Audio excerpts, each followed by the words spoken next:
मृत्यु क्यों आवश्यक है? हर कोई मृत्यु से डरता है, लेकिन जन्म और मृत्यु सृष्टि के नियम है। ये ब्रह्मांड के संतुलन के लिए आवश्यक है।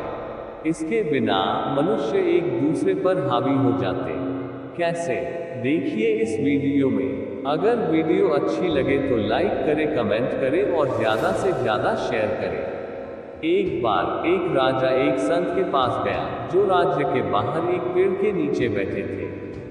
राजा ने पूछा, हे स्वामी, क्या कोई औषधि है जो अमरता दे सके? कृपया मुझे बताएं। संत ने कहा, हे राजा, आपके सामने जो 2 पर्वत हैं, उन्हें पार कीजिए। वहां एक झील मिलेगी, उसका पानी पीने से आप अमर हो जाएंगे। राजा ने पर्वत पार कर झील पाए। जैसे ही वह पानी पीने को झुके, उन्होंने कराहने की आवाज सुनी। आवाज का पीछा करने पर उन्होंने एक बुरे और कमजोर व्यक्ति को दर्द में देखा। राजा ने कारण पूछा तो उस व्यक्ति ने कहा, मैंने इस झील का पानी पी लिया और अमर हो गया। जब मेरी उम्र 100 साल की हुई तो मेरे बेटे ने मुझे घर से निकाल दिया। मैं 50 साल से यहाँ पड़ा हूँ, बिना किसी देखभाल के। मेरा बेटा मर चुका है और मेरे पोते अब बूढ़े हो चुके हैं। मैंने खाना पीना बंद कर दिया है, फिर भी जीवित हूँ। राजा ने सोचा, बुढ़ापे के साथ अमरता का क्या फायदा? अगर मैं अमरता के साथ यौवन भी प्राप्त कर सकूं तो। राजा वापस संत के पास गए और समाधान पूछा, कृपया मुझे अमरता के साथ यौवन प्राप्त करने का उपाय बताएं। संत ने कहा, झील पार करने के बाद आपको एक और पर्वत मिलेगा, उसे पार करिए और एक पेड़ मिलेगा जिस पर पीले फल लगे होंगे। उन फलों में से एक खा लीजिए और आपको अमरता के साथ यौवन भी मिल जाएगा।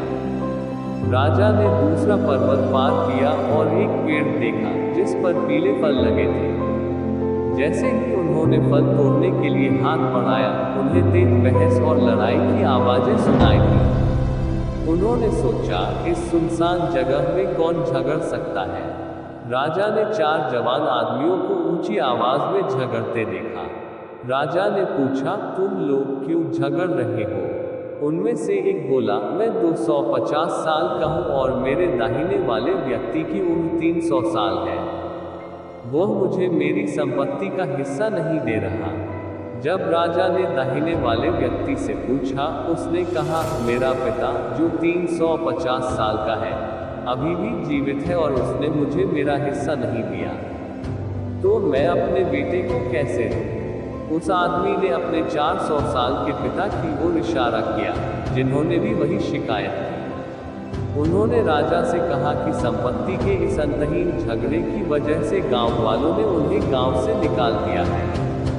राजा हैरान होकर संत के पास लौटे और बोले, धन्यवाद, आपने मुझे मृत्यु का महत्व समझाया। संत ने कहा, मृत्यु के कारण ही इस संसार में प्रेम है। मृत्यु के बारे में चिंता करने के बजाय हर दिन और हर पल को खुशी से जियो। खुद को बदलो, दुनिया बदल जाएगी। जब आप स्नान करते समय भगवान का नाम लेते हैं तो वह एक पवित्र स्नान बन जाता है। जब आप खाना खाते समय नाम लेते हैं तो वह भोजन प्रसाद बन जाता है। जब आप चलते समय नाम लेते हैं तो वह एक तीर्थ यात्रा बन जाती है। जब आप खाना पकाते समय नाम लेते हैं तो वह भोजन दिव्य बन जाता है। जब आप सोने से पहले नाम लेते हैं तो वह ध्यानमय नींद बन जाती है। जब आप काम करते समय नाम लेते हैं तो वह भक्ति बन जाती है। जब आप घर में नाम लेते हैं तो वह